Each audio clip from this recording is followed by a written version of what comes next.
to force integration. You had Brown v. Board of Ed, and then nothing really changed, right? All of a sudden, you had this great big decree from the Supreme Court, but schools weren't integrated the next day. What were some of the things the courts did to integrate the schools? Do you remember from last lecture?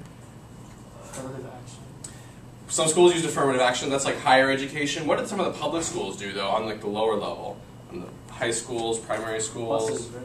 They forcibly bus students, right, across district lines. What else did they do? What else were some of the things you think the court could have done to integrate a school? Just off the top of your head, these are, yeah. They made the states, the district courts and stuff, Mm-hmm. made them integrate schools. Right, the district courts themselves were given the power to integrate these schools, right? And then so what are some of the things you think they could have done? Henry? You're not sure? Well, they certainly had to draw new district lines, right? They couldn't say, like, here's our black district, here's our white district. They had to draw new lines. What else, Robert? And I was going to ask, like, the court only has the power to make laws and stuff, like pass them. Mm-hmm. Well, the court can't pass laws, but the court can kind of implement the law, yeah, right? Implement it. Mm-hmm. But what happens when the states don't want to implement the court's rules? Really good question. Anyone think they know the answer?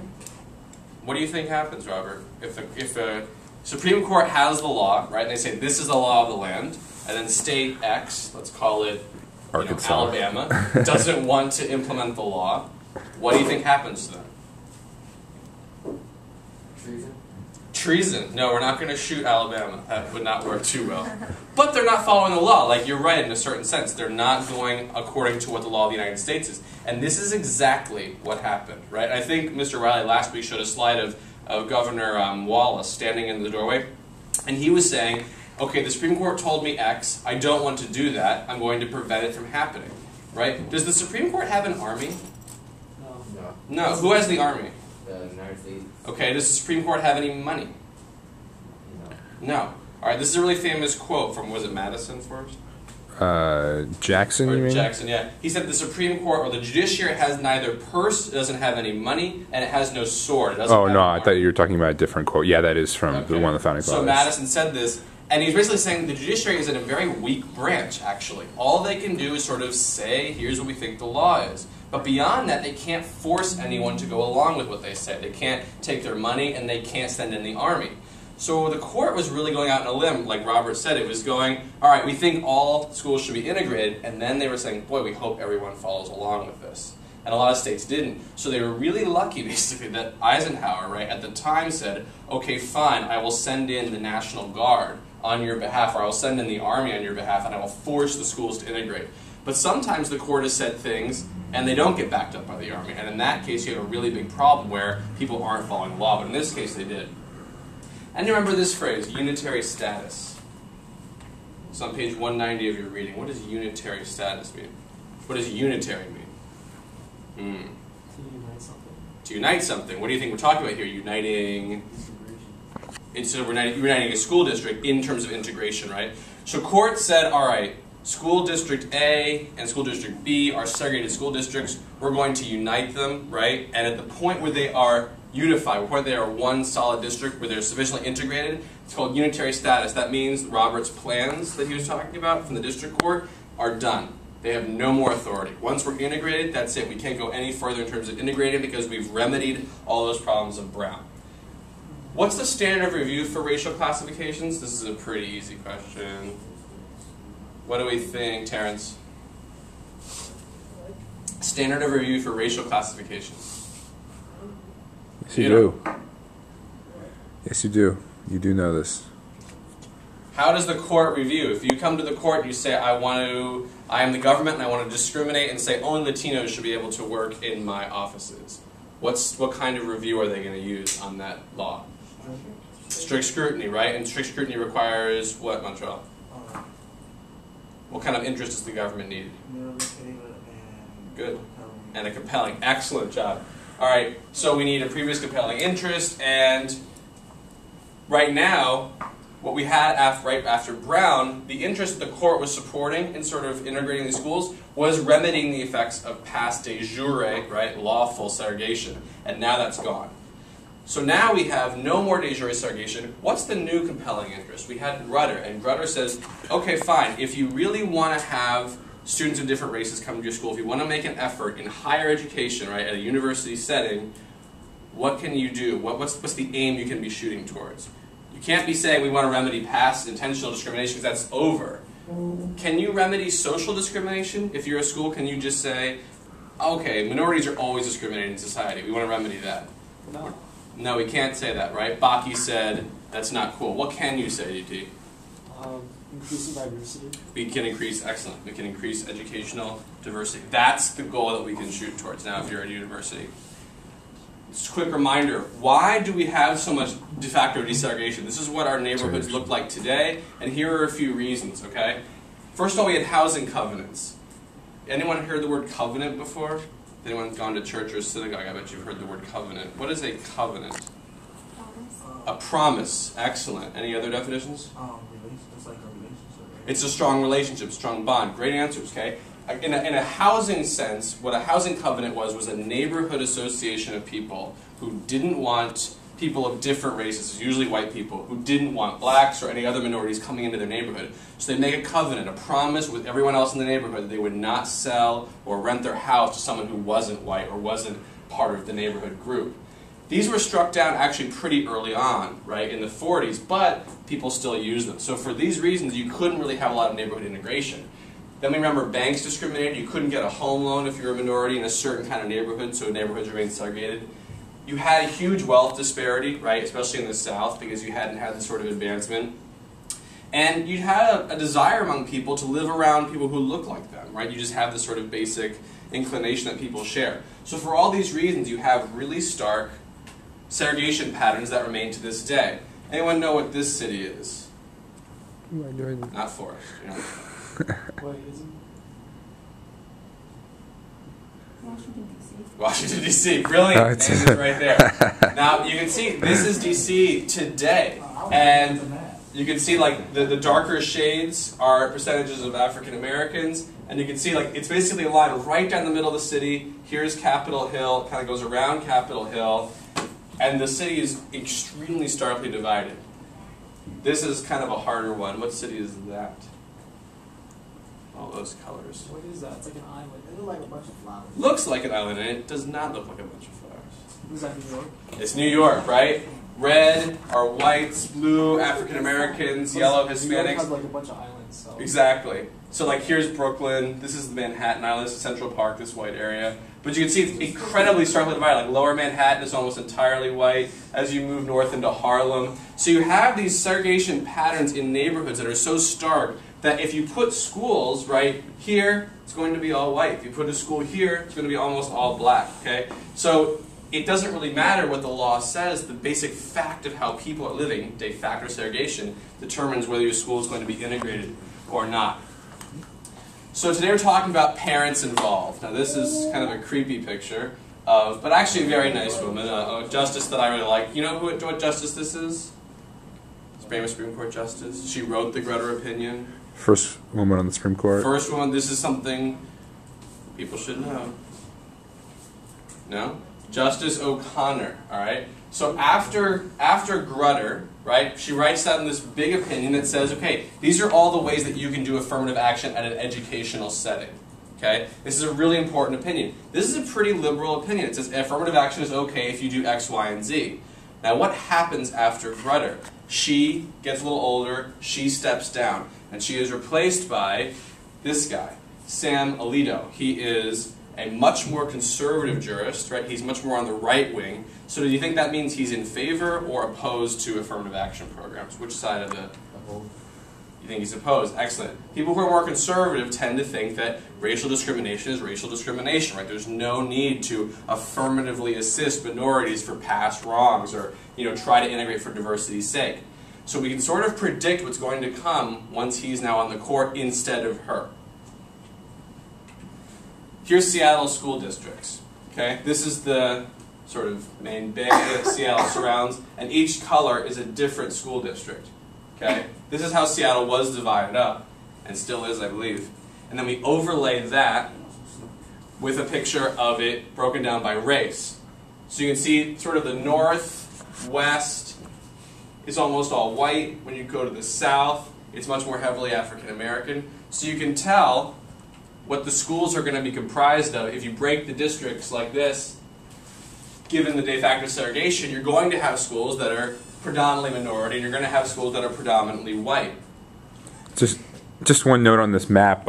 So one of the things Seattle did to try to solve this is they built a high school right in the center on the border there, called I believe it's called Garfield High School. Mm-hmm. It's a very good school, and actually there are 2 or 3 people at the Yale Law School from that high school, right in the center, including Mr. Jones, who maybe some of you saw last year. He founded this program. All right, so you have 2 programs that come to the court. The cases are consolidated together in this case, Parents Involved, which y'all read for today. In the Seattle, who's squeaking the chair? Terrence. Thank you. In Seattle, you have 2 tiebreakers. Someone was squeaking their chair. 2 tiebreakers. If you, anyone remember how you could go to various schools, Carly? How could you apply to various schools if you were in Seattle High School? What did it say in the case? It was in Arabia. Maybe it's right there, but there's maybe a little more to it than what's right there.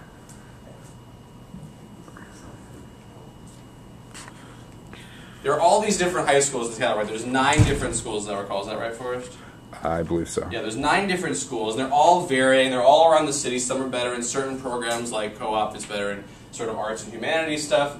Some of the schools are better in sciences, so you could actually apply, you could rank which school you wanted to go to first, which second, which third, and then the school actually was looking for a kind of racial balance. They were looking in the entire city and they were saying, okay, here's the racial breakdown of the entire city, right? And if it falls outside, if a school itself is too white, or if it's too many, and they called it other, like non-white essentially, they would then use tiebreakers if there were 2 people applying to one school to determine who actually got into that school. So first, if there were 2 people getting into a school, if you had a sibling at that school, that was the first tiebreaker. You could get into that school.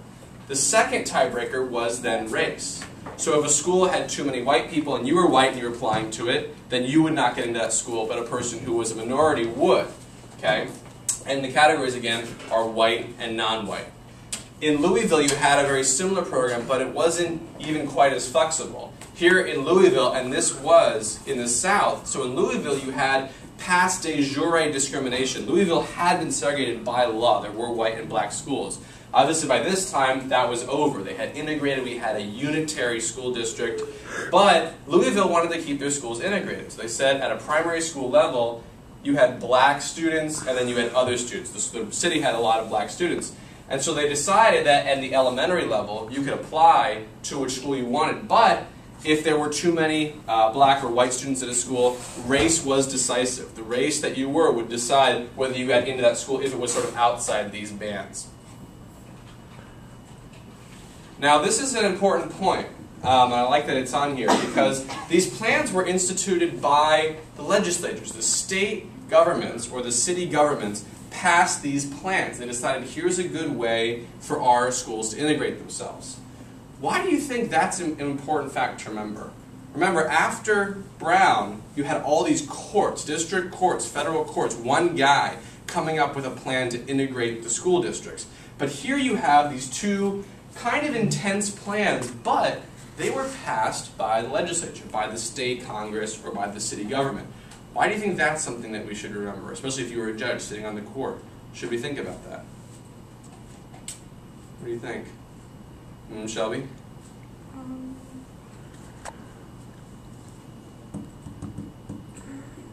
No. Leah? Because they had the power to actually institute them, and also, I don't want to say they could have been unconstitutional, but they didn't go into the scrutiny that the courts would have put the plans under if it was instituted. That's a good point. So first you could think maybe these legislatures weren't as well versed in the constitutional law as a court was, right? But on the other hand, is there something better about a legislature? Would you rather live under a law that was put into force by a court or by your Congress? Which one? Why, DT? The court already tried to say I was a racist guy in the South, and I would be mad at the court if they tried to integrate schools. But if it was my own state legislature that I voted for, Like, I feel better about that. Okay, so what you're really supporting is the idea of democracy, right? We are all much more comfortable if the laws that we live under are, yeah, Robert? I agree with BC because you elect your congressman, you don't elect people who are the judges. Absolutely, they are unelected. They're exactly right. They're appointed by the president, in this case, these federal court judges. So Leah's right that on one hand, maybe these legislators were really not that smart in what Brown said and what Grutter and Gratz said when they came up with these plans. Maybe they were putting themselves at risk. On the other hand, what D.T. Robert is saying is there's an issue of democracy here, right? That courts really don't have that much inherent democratic authority, right, to tell me and you what to do. But legislatures do. They are democratically elected. We really should follow what they do, and I have a say in who's passing these laws. So these are two different systems passed by the legislature. And the court faces a legal challenge. These two issues are brought together. There's a nonprofit group in Seattle called Citizens United, right? And they're a fairly conservative group, and they find parents who don't like these plans in Seattle. And they find them and they say, are you willing to sue? Do you really want to break this system down so that you can send your kid to the school only in your neighborhood and you won't have to have these racial tiebreakers per se?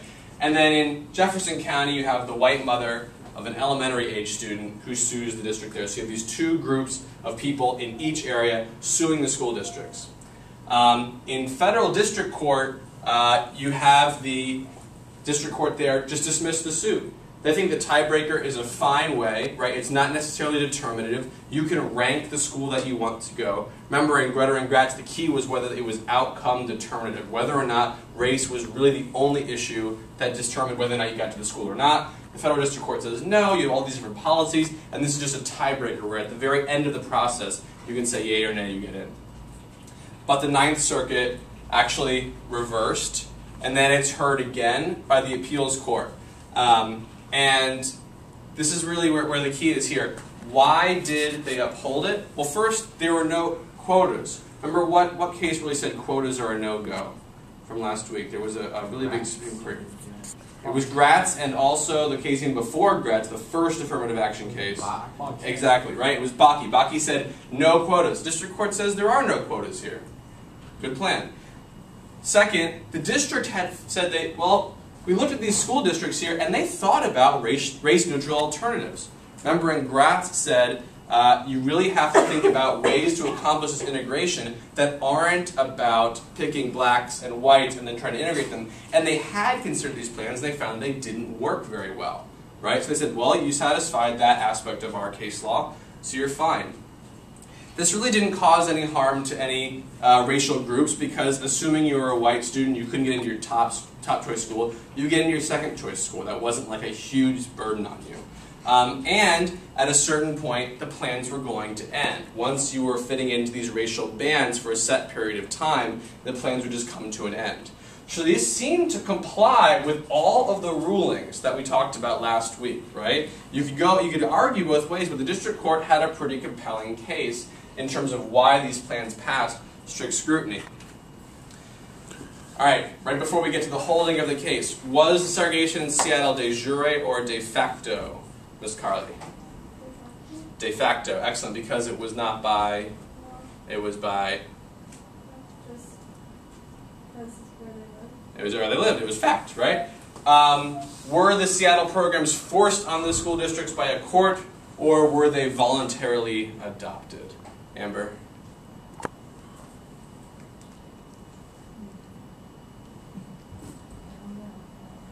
What do you think, Montreal? Did a court say, Louisville and Seattle, here are the plans you must apply to your schools, you have no choice, or did the school districts voluntarily adopt these plans? Yeah, they were voluntary. The state legislature approved these plans, or the school districts adopted them because they were democratically approved. Did the district court in Seattle find for the student or the school district? What was before I got to the Supreme Court, before I got to the Ninth Circuit Court, what did the initial court find? Were they finding in favor of the student or the school district? Remember, the student is suing, saying these integration plans should be struck down. The school district is saying, no, we like our integration plans, should be upheld. School, right? It didn't, yeah, exactly, found for the school. It said these integration plans do fly. So John Roberts. John Roberts is appointed by what president? Anyone know? He's a pretty recent justice. Not Obama, no, not that recent. He's appointed by Bush, right? So he's a fairly conservative guy. So you can kind of tell when someone's writing an opinion, you can kind of bet where it's going to come out. So John Roberts writes the opinion, and he says this program, these two programs, the Seattle and the Louisville program, classify students by race, right? You look at their application, they have to check white or non-white or black or other, and because of that, you apply strict scrutiny. So he's basically setting up a pretty high bar right now. And then he says this fails strict scrutiny. This is a big opinion. The question that everyone was wondering was, okay, at Grutter, you had a compelling interest of diversity, right? But that was a law school. That was an undergraduate institution. What about for high schools? He says no. This is a pretty big opinion. He says there's no compelling interest here. So the only compelling interests in terms of integrating in de facto terms are, one, remedying past de jure discrimination, and we don't have that in this case, right? Seattle was never segregated by law, and Louisville was, but now that's over.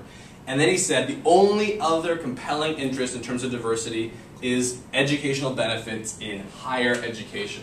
So he basically said there are no benefits of diversity at the primary and secondary levels. This is pretty controversial stuff. Then he said, okay, but even assuming you had some sort of compelling interest, he moves on and he says, this policy is not narrowly tailored, right? This is what Montreal said, the second prong of the strict scrutiny test. You need a compelling interest and narrow tailoring. He said no compelling interest and no narrow tailoring. And he said the districts didn't really show me very, very convincingly that they had considered other policies. And he said this is a pretty crude system. And he had a point there. This was a pretty crude system where you only categorized into white or non-white or black or other. And he actually made this interesting point that if you had a school in Seattle that was 20% white, 30% Latino, 30% African American, and 20% Asian, that wouldn't be a diverse school in the Seattle plan because they only categorized into white or other. So he had a point that this was a pretty crude system and it really wasn't considering all these different racial categories. And then he goes on to say this kind of really harsh line. He says, this is racial balancing. And we don't like when you're just trying to balance the races. We're not looking at a holistic, individualized review like they approved in the Grutter case, and this is not going after true diversity, like I said. We're only considering these two very stark, very crude categories. So Roberts strikes this down on every point that he can, on the compelling interest point and on the narrow tailoring point. And then you have the dissent. The liberals kind of ride in on the left, and they say, oh, we really think this should have been upheld. So it's a 5-4 decision. It's very close. And he says, and Breyers is the one who writes the opinion. He's appointed by Clinton, so he's a pretty liberal guy. And he says, you know what? This shouldn't really deserve strict scrutiny. And he's saying, there's something different. And I want you to think about this, because I'll ask you what you think in a second. This is a pretty controversial point, too. There's something different if you're classifying a student by their race, if you're promoting diversity rather than promoting segregation. He's saying there's something different. And he says, a few years ago, right, when we were remedying de jure segregation, this was required. You had to say, here are black students, here are white students, let's integrate them to stop, what we had before Brown. So he's saying, this isn't really racially discriminatory. This is remedying discrimination, right? So this is different. What do you guys think? Do you agree with him? Is this the same, is it the same thing if I'm classifying a student by a race when I'm integrating them as opposed to when I'm segregating them? Should I review them in the same way, strict scrutiny? Same thing. You think it's the same thing? Why? Integrating and segregating, there shouldn't be a difference. You're still discriminating them by race, right? So You're still classifying. That's the Roberts point. Okay, excellent. Does anyone agree with Justice Breyer? This is a different sort of action that you're taking. No one agrees with poor Justice Breyer? No, Montreal? No, why not? Because, it makes sense to be, for it to be the same way, because either way, it's still, you're classifying them as Okay, excellent. All right. Well, I'll get to this at the end, but all right, I'm kind of surprised. Everyone's on Justice Roberts' side. Maybe the majority was stronger than I thought. So in this case, he says we don't need strict scrutiny because it's a different action in terms of racial classification than segregation is. But then he says, okay, even if it does, this is a great argument. Even if we do have strict scrutiny here, it will still pass. And he says, we do have compelling state interests here in integrating schools. And he looks at Greta and he says, here are all these great things that we said diversity brings you in Greta, right? It exposes you to different viewpoints, right? It exposes you to people from different cultures, and it makes you more suited to the modern world, where you're going to have to interact with people of different races. And he says, here are these compelling state interests, and he goes, and they're narrowly tailored, right? This really doesn't harm people of different races. And then he makes the point that we were talking about earlier, which is, this is a democratically created plan. The court should defer to the state governments, the city governments, and really just support them. Then here's the final question. Does this threaten the promise of Brown? All right, and he kind of has this very dramatic ending. He says, you know, this is contrary to what, you know, the great court said in Brown, which was that, you know, we really need to be able to bring schools together. And the court is battling here over what Brown really means. Right? Roberts is saying what Brown said is that you can never classify students by race, right, in terms of deciding where they go to school. Breyer is saying Brown said something totally different. What Brown said was you can't classify them by race if you're segregating them, but there's a real social good to integrating them. Which side was Brown really on? Nicole? Well, I think Brown just wanted like schools to be integrated together. In this case, like they are like integrating them together, but like they're trying to like balance how many white people go and like how many black people go. Mm-hmm. So like I don't really think like there's a problem with that. Like even though some people might be left out of Right. the school, like they're still integrating. Yeah. So you're basically saying Breyer is correct, right? This side is more faithful to the promise of Brown. Robert? I don't think like it was really about sides. I think it was about opinion. Like Okay. if you want to go to a school, a certain school, then like you should be able to go to it. It shouldn't be a law like saying you can't go to like a white school or an Asian school. It's just the option, like you have that option to go there. I think that's really what the Brown decision was about. Okay. So Brown was basically saying open the doors, but then of course the problem is, Robert, you come up with scarce resources, right? There aren't a million seats. So if you have the best school in the city and everyone wants to go there, just because I have the option doesn't mean I can get in. So this is that sort of second step, right? Where once everyone does have the option, what if the school is entirely black, right? Should a white student, because we like diversity, be able to get in, or vice versa, right? So what do you think there? What would Brown tell us? Well, I think isn't it really up to like the schools to provide equal funding? I don't think like that's really the schools. Like one school's fault for getting more funding than the others. Mm-hmm. But I also think like, so like with certain schools, I know like if you go down in tiers, you get less money or something like that. But I don't think it's the school's fault. I just think it's like the neighborhood you're in. Okay. Like if I'm in the neighborhood with my friends, I'm gonna be more likely to talk to them and stuff. But if I was in a school like an integrated school, like I would be more concerned about my academics than like about the people around me. So you've got a really tough struggle here between the issues. Sorry, Montreal? I was saying that's true. That is true, right? So you have a struggle between the idea of wanting to be able to choose what school you're at, but at the same time knowing that the schools really can't control how many seats they have, right? So you have this struggle. And the question is, what did Brown really ask? And then you have this issue. Do you have a marker? All right, the court comes out actually in parents involved, not really 5-4, but there's 4 people who are on Justice Roberts' side, and there's 4 people who are on Breyer's side. And then you have one guy in the middle, Kennedy, and he files a concurrence, which basically says, I agree with the judgment, but he writes separately and talks about his own reasoning. So you put 4 and 1 together and you have a 5-4 decision. But the problem is, when you have a case like this, anyone remember a case like this? Maybe the first affirmative action case that we studied? What was it, Henry? Bakke, right? So in Bakke, we had another 4-1-4 opinion, and the controlling guy, the middle guy, basically says, this is as far as we'll decide today. In Bakke, it was Justice Powell. Here, it's Justice Kennedy. So he really limits what the court is able to say, because he's that 5th deciding crucial vote. Okay? And he actually says some different things from Roberts. He says, all right, number 1,